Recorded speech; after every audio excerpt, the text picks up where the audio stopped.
Hey, you've got Adam and Scott's joining me for the Outlier Insight Show because Scott never has anything to do with Monday at 12:30. Scott, how are you doing? Fine. I just finished the NBA show on SGPN, so was going through the NBA card. A lot of games that I would say don't look that appealing to the eye as a fan, but there's always games you could bet on to try to make some money with props, etc. So I think it's a fine card. I mean, once again, not the greatest day in sports. It's one of the first Mondays we've had in a while with no NFL action. College football, though, you got an FCS championship, which is pretty fun. But that is our guys are playing on that one. Montana State, good team. There's actually a so like this is like a little minorly off topic, but there's I just want to give this a shout. There is a guy, let me see if I'll share this tab just so that people can see it. But there's a tweet that just caught my eye that is awesome. It's so people probably can't see this, but I'm squinting just to see. Okay, all right. Okay, so basically it's this guy at EV Architect. People are like, I came here for picks. I didn't come here for EV talk. Well, you're using an EV platform. You might as well. I will let people go follow him and find this. I think this is a fantastic tweet, but basically you and I talked about this the other day when we did an Outlier show about like devigging against FanDuel versus devigging against Circa. And the big picture of everything is that the guy basically says like, why devig against Circa when they have these limits and things like that? Like these in-person places have these limits, so it's a different when it comes to prop market. You and I have been devigging recently against FanDuel, and it's been very successful. I'm trying to see what I'll get up here, but anyway, that point is that guy agrees with us and articulated it way better than I could. So that being said, I will go to our Outlier tab. I was going to pull up my picket, but I want to see because I have like let me see if I have the tag because I've been tagging everything that we devig against that. And let me just. Well, I do want to ask you how early is too early to start talking about NFL playoff action? I think right now I think this week is perfectly fine. In fact, like here's the thing. We can let dust settle. Jets and Giants weirdly keeping Dable is fine. I'm not going to blame Dable for anything that happened there. I'm just shocked that it's kind of gotten to the point there with the GM where you figure after Saquon goes for 2K, it'd be fired on the spot, but that just did not happen. So the Giants, look, they got problems. It's not Dable's fault. I think that Mara's a pretty bad I don't think else. I mean, I don't have that much of a problem. I don't think Dable is the problem when your roster construction was built. That's my point. So, I'm not surprised they kept Dable. I feel like the GM should have been chucked a long time ago. But the point is, I think the Giants are a laughing stock. So are the Jets. So New York football. Okay. Well, look, there aren't a ton of things that I'd like here, but there's two things that I do. There are three plays that I do that's gotten everybody on. One.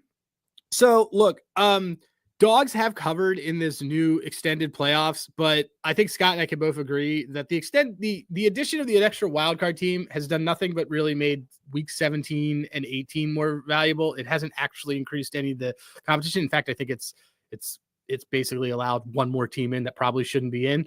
Yeah. So favorites went 1-5 ATS in 21. But since 2022, since 2003 in the playoffs, when there's a team that has a spread between 8 and 12.5, they actually cover at a 70% rate. It's been really, really good since 21. So they did expansion. There are two spreads that I like here that are long that may scare people off, and I don't really care because I just think these teams win by at least 10. One of them is our Baltimore Ravens. They're not really our Baltimore Ravens, but they could be. I don't think I have any association with the Ravens at all. Half my family's from Maryland, and I lived in Baltimore, so that's all I'm going to claim for this. So Ravens, we'll call them Ravens. Anyway, Ravens 9.5. My simple cap on this is that I think that the real Steelers are here. I have three words to sum up my cap. Do it. Pittsburgh is dead. There you go. That's my thought. And you will hear Tomlin as a dog over and over the rest of this playoffs, and I don't care. I think that the Ravens take care of this one pretty easily. I do want to ask you a fun trivia question, though. Do you know the last time the Steelers won a playoff game? What is it? Wow, let's see. I guess, was it their like the Super Bowl run year, like or something like 15 years ago or what? It was 2017. Oh, it was They not that beat far long ago. they beat the Chiefs. Now, my question for you is, do you know how many touchdowns they scored in that game? No. The answer is 0. That was the 6 Boswell field goal game against Alex Smith in the playoffs. So yeah, they haven't won a playoff game in about 8 years. It was also It's the last year of Alex Smith, and then they went correct, to right? give or take. Point is though, I'm not a big Tomlin guy. I never have been. I think he's one of the most overrated coaches of all time. I'm aware that the front office and the overall roster construction hasn't exactly done him any favors, but he's a great floor raiser. Laser, he gets his ass kicked in the playoffs every year, and people pretend that he's good, and it just happens over and over again. I'm reading off the margins here for some games.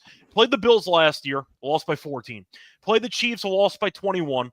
That game was a mess. It was. They played the Browns, lost by 11. They were down by about 30 in the first half. I remember that. Had the Jacksonville was that the COVID? Was that the COVID year? No. No. It was 2021. Okay. Okay. Then they missed the playoffs for about 2 or 3 straight years. Lost to Jacksonville in that Blake Bortles game. Played New England, lost by 19 in the AFC title game. So if we're keeping tabs, that means they've lost 5 straight playoff games. 4 of those 5 losses were by at least 11 points. Okay, cool. We're in. We're all in. That's a show play that we will tout. Another one that I'm going with, the Buffalo Bills, 8.5. I think that they're going to win by 10. I just my whole opinion of this Denver Broncos team. I like this Denver Broncos team. This Denver Broncos team won you and I a lot of money this year. They were fantastic. Shout out to Bo Nix. Shout out to Bo Nix. Bo Nix won us a lot of money. Well, he really did. He really did. And I followed up with that bookie and I said, this is coming, right? And he's like, yeah, but yeah, Bo Nix made us very successful this year. Shout out Jaden Daniels, not playing much yesterday. But look, here's the thing is that Bo Nix has been wildly unimpressive over the last month, with the exception of beating up on Carson Wentz in the third string of Kansas City. So I'm going to take Josh Allen and this rolling Bills team. So I think they win by double digits. I'm not going to back the Bills all the way through the playoffs, but this is definitely a spot where I want to do it. Also, rookie QBs on the road for their first start in the playoffs. Basically shipping them to Canada. I don't like it. So, give me the Bills laying 8.5. I don't care. I'm not afraid of the big number. Scott? Yeah, I do want to add to that a little bit because even though the Broncos did make the playoffs and they had a good year of 10-7 based on their preseason standards, and their win total was 5.5. Yeah, I know. Like they had a great run there.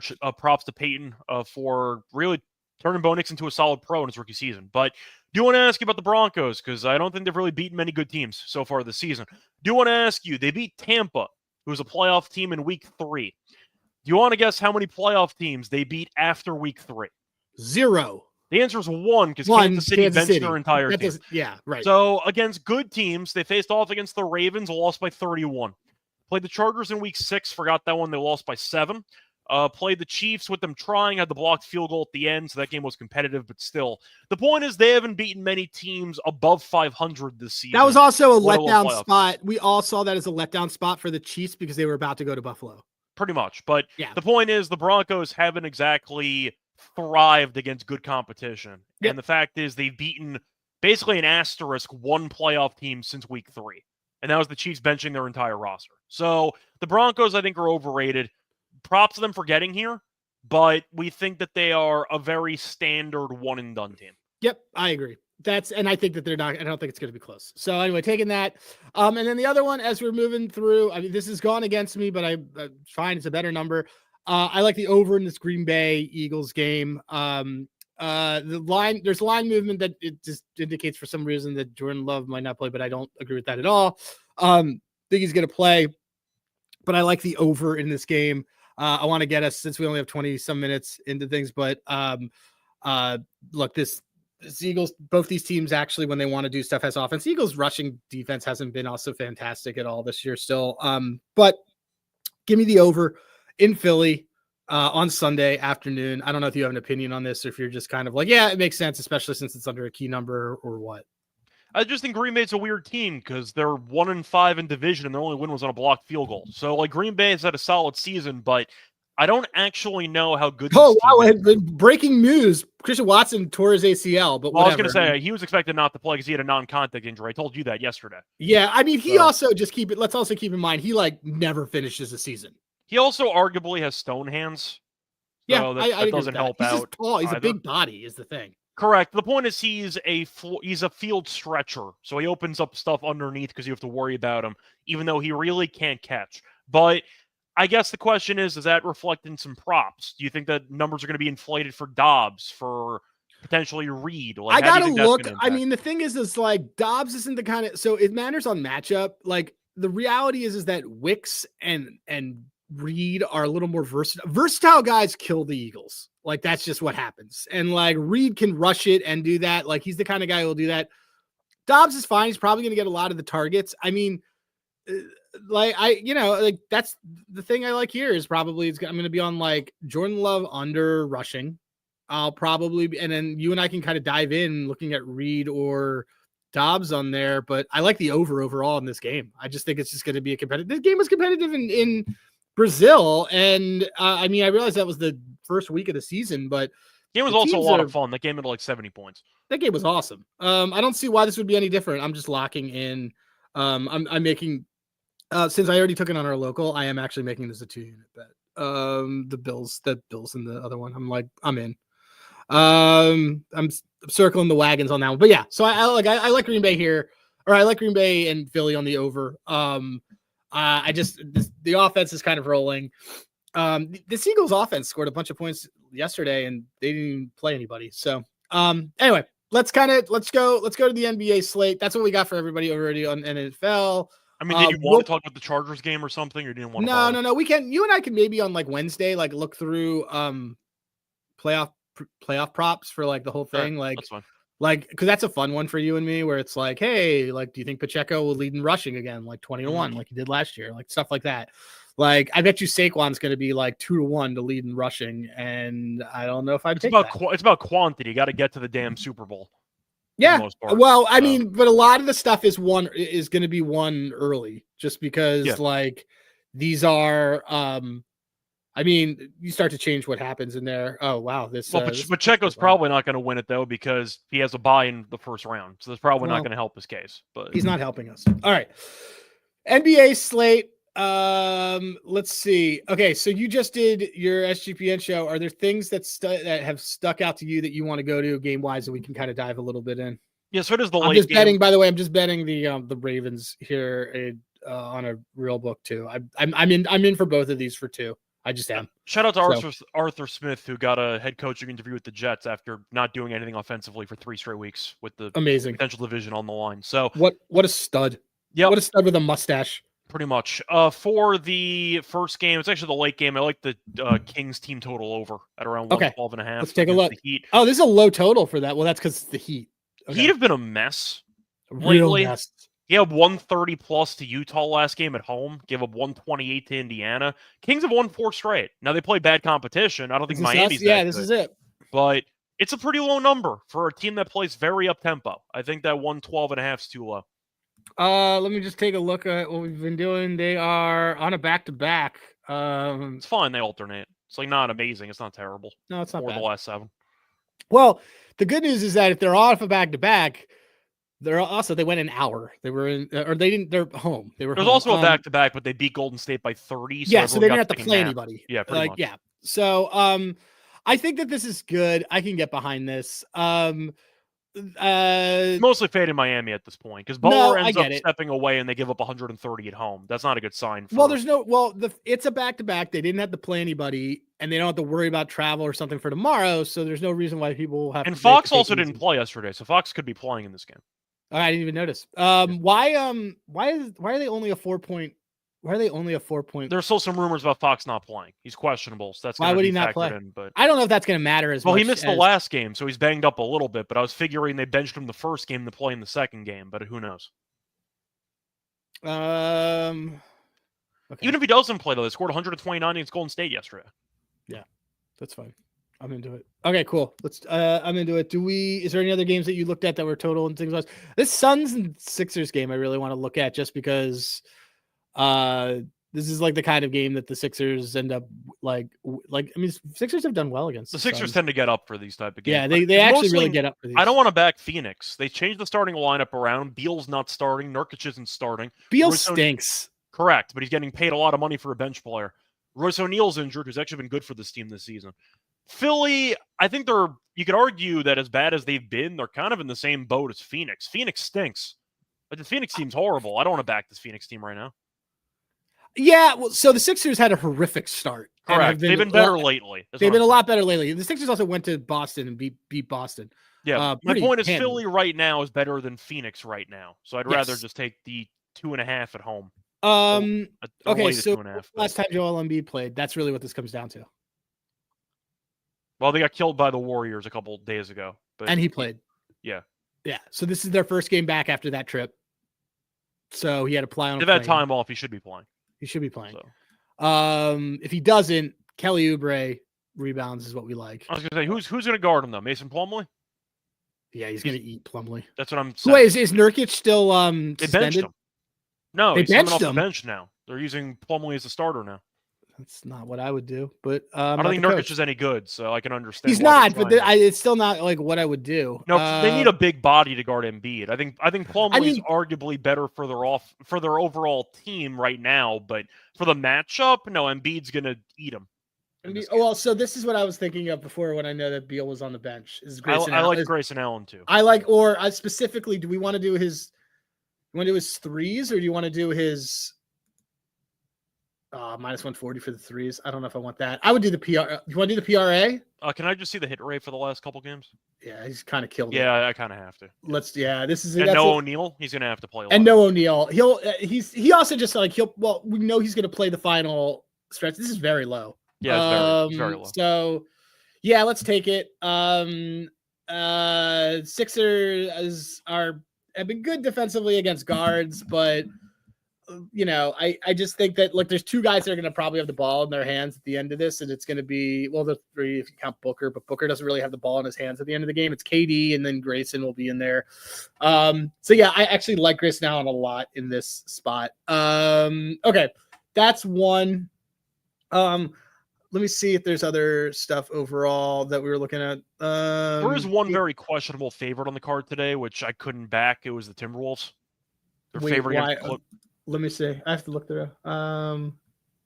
Which I didn't really understand, but it's down to 1.5 though. It was at 3. I gave out Clippers alt spread minus 2.5 at plus 150, but I don't know why Minnesota. I don't know. I wouldn't want to back Minnesota right now anyway. And Kawhi just came back. Yeah, I don't know why. Minnesota's looked awful. They got killed by Detroit last time out. Yeah, they're terrible. They're really bad. Luka Garza's on that team. I totally forgot about that. Bench player. Do we want? Yeah, they haven't covered against anybody. Clippers are kind of rolling right now. They are, and they just got Kawhi back. I thought they looked pretty good, but I ended up going with the Clippers minus 2.5 as an alt spread at plus 150 and BetMGM. I'm assuming it dropped, but I did still like the idea. It's still 150. Oh, it is. Okay. I mean, I like it. I think it's a good deal when you're talking. Once again, the spread dropped from 2.5 to 1.5, so the alt spread not changing is actually a pretty good deal. Dude, Minnesota's 2-9 ATS at home in their last. The point is, I'm picking games. the Clippers to win, so why would I not try to chase some extra? No, I agree. All right, you want to take that together? We can take that. We never really take a lot of spreads. I think it is too. You really hate this Minnesota team.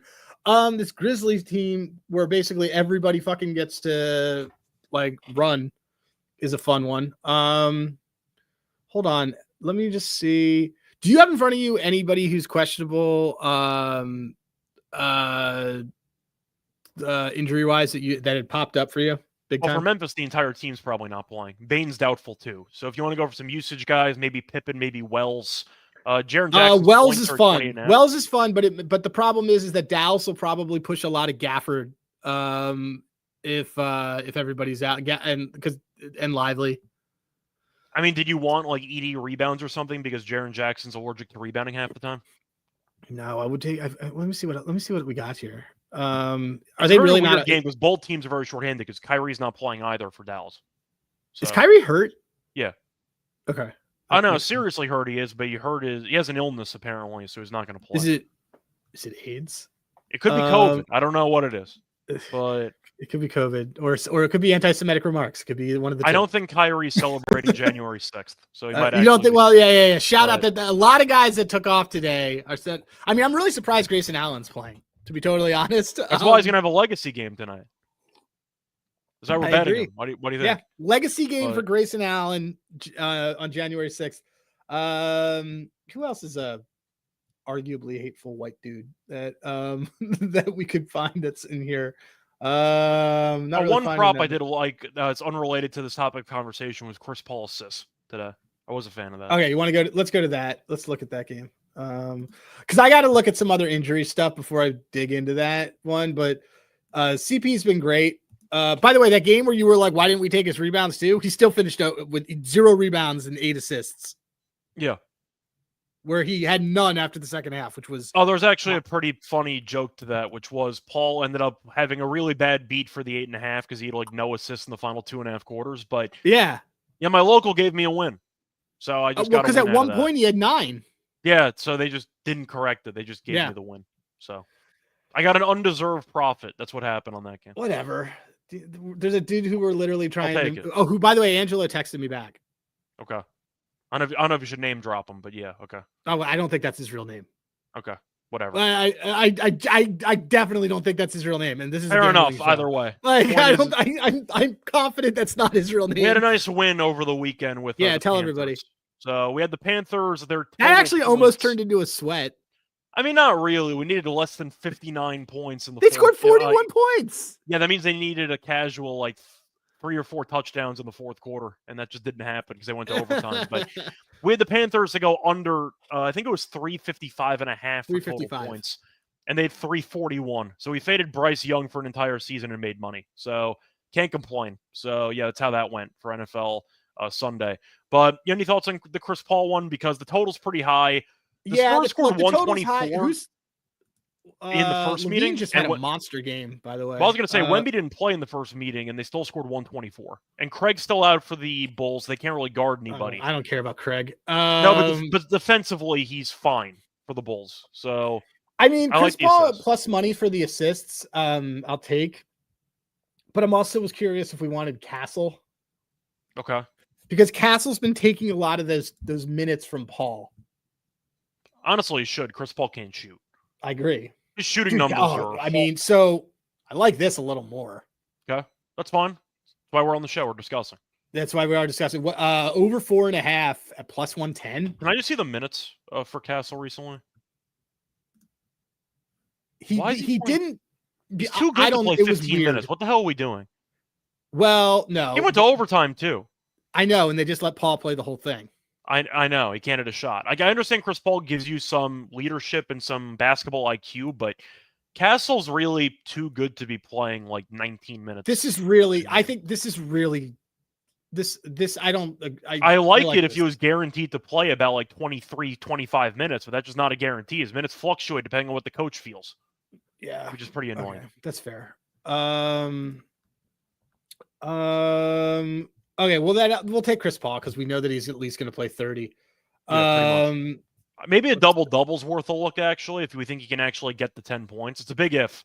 It's a big if. The Bulls can't guard anybody, though, and they got no rim protection. So it depends on the price. Oh, you know who else we could have looked at is Champagne. I mean, the reality is the only guys that have the ball in their hands are Paul and Wemby. And Vassell whenever he wants to go on a heat check. Plays. I just want to see what the price is for a double-double. Plus 387. I mean... Oh, actually, look where it's the best. You want to build an underdog slip with it? We can if you actually want to back. I mean, the points have been really bad for Paul, but the shot attempts have been somewhat there. But the issue is he really just can't hit a shot. But if he's going to take like 7 to 9 shots... 1 for 10? 1 for 9? You can pull up the points, rebounds, and assists and go for it, but it's been ugly. It's been really, really ugly with the shot recently. 2, 7... But I want to just look at the attempts that he's had for his act. That's why I wanted the assist. But just look at his attempts for shots.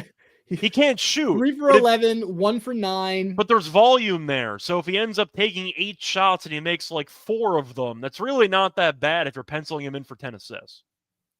Right? It's not bad. I don't know. I would think it. And the rebounds have been there too recently. Let's make... With the limited time we have left, let's make an underdog slip because this is this is a good underdog play. Sure, I'm in for Okay. it. So we would do Chris Paul double.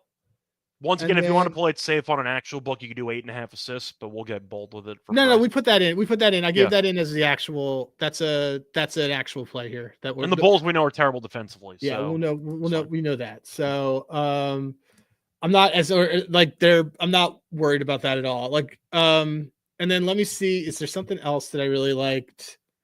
I mean, did you want to just put Grace in there? Or you wanted to I was going to say Grayson threes. Sure, that's fine. As I think Grayson threes is probably let's do a two pick, and we'll do Grayson threes and well, that's Kelly Oubre. That is not Grayson Allen. Let's do So we just did that. I'm gonna do this. Send this people. This is good. This is progress. Yeah. Okay. And then it's like it's the there it is. Cool. So we have all right, guys. So I'm not gonna put this on the slip because you already heard it, but like we like Baltimore. Okay, we like Buffalo. We like the over in the Eagles-Packers game. We like this Kings points team total over. We're gonna do and we're gonna do an underdog slip of Grayson Allen over 1.5. Grayson Allen 2 threes and Chris Paul double. And then we like the Clippers and we like Clippers alt Kings. though, to be clear. What's that? Value. Clippers alt spread. Clippers alt. I'm gonna share it with everybody and do that. And then there might be some other stuff. And for all the stuff that Scott and I are on. You can check Babies at Bet. You can check My Picket, and we were really close to hitting a really big one yesterday. We were like, it's really We crazy though. were very calm given how close we were to that. The Panthers scored so many points yesterday. They had like 40-something points. Thielen's their best receiver. I thought we were going to get it. I really thought we were going to get it. So did I. They didn't throw him the ball. I think he had like 15 yards in the second half or so. Like he didn't do anything in the second half. It doesn't make any sense. Like I think Thielen is objectively a good receiver, and they don't throw him the ball. It's just bizarre, but it was whatever. Weird. Maybe they knew that he had plans today. Maybe. So for January 6th, they might have been taking it. I mean, I'm more surprised that Carson Wentz couldn't lock in on January 6th Eve. I mean, it wasn't even about locking in. They had less than 100 yards. They had 5 first downs in the entire game. You realize how bad the Chiefs were offensively? Is he XFL or is he not even? I mean, he might honestly just be a consistent clipboard holder because at least he can help with like veteran leadership for younger. What's his veteran leadership? He got kicked off the Eagles. Correct, but I'm saying he's been around the block a few times, so maybe they'll just keep him around. I don't know, but I don't think he can actually play in the NFL. But he has a Super Bowl ring. The Chiefs went in. Yes, he did. In a season that he could have won MVP on. Yeah. He didn't win MVP that year, right? No. I was at the game where he tore his knee. It was in LA. That was against the Rams. But point is that, and then Nick Foles happened. But I think that the Carson Wentz experience is probably dead. The Chiefs, though, to be fair, they went into that game treating like it was a Sean McVay preseason. They showed them nothing. And said, listen, we might play you in the playoffs. Probably not, but we might.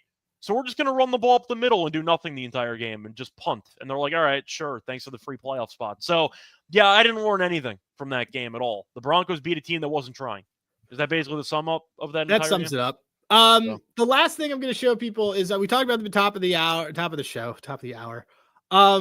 De-vigging for all you nerds here. It's basically when you take away the juice on a book of what's the fair odds. Usually people will de-vig against Pinnacle. And so what they're trying to do is they're like, cool, I have a line that in fair odds is better than Pinnacle because Pinnacle like sets markets. Scott and I disagree that Pinnacle sets markets because we hate sharp Twitter. What we do think is valuable is the fact that everybody is betting on FanDuel for a lot of props. So that is clearly moving markets and doing things. Whether or not it's sharp doesn't matter. So what we constantly have been doing is looking for ways within 2 different markets, one that cooled a little bit this week, but one in general is like NBA player props and soccer corners have been like really good when we basically are like, hey, we don't want to do, we want this line to beat FanDuel. So I'm just looking here right before I jump to this other thing on NBA. It's a good way to do it is later on in the evening. Like you're seeing the top of this list right now is Spencer Dinwiddie over 15.5 points. He left the last game after getting hurt. He was killing it in the first quarter, but then I also don't mind it in general because they have no players. I don't mind it either. You have no Luka. I don't mind it either, but the other things I like Tumani Kamara is over here. He's now in the starting lineup, and I like him a lot. Yeah, he rebounds well. He rebounds really well. It's 5.5. So that's one that he's killed this number. So that's one that I do like. And I also want to point out though that he's plus CV for the over, and on the same page, Aiton's plus CV to the under. That does correlate pretty well. It does correlate. But also remember, this is effectively the cheap man's version of I'm fading public action on. Yeah, we're fading the public. It's basically just going contrarian, but it's going complete contrarian, and it's been very good. All right. So anyway, Scott, I gotta jump because I got a meeting with Pickett. But you and I will talk in 20 minutes. But tell everybody where they can find you when you're not attached to the hip with me. Yeah, so you can find me on Twitter, Retro Radio. You can find me on also a bunch of podcasts on SGPN, whether it involves tennis, whether it involves the NBA, MLB as well. Yeah, bunch of podcasts, all free on Twitter. All my picks are free. There you go. There you go. All right, cool. All right, for Scott, I'm Adam. We will see you guys soon. We'll probably do a Wednesday or Thursday playoff kind of show just because playoffs, dude. 611 people are watching this. Wow. Yeah. Nice. All right. Thanks everybody. Good luck with your bets.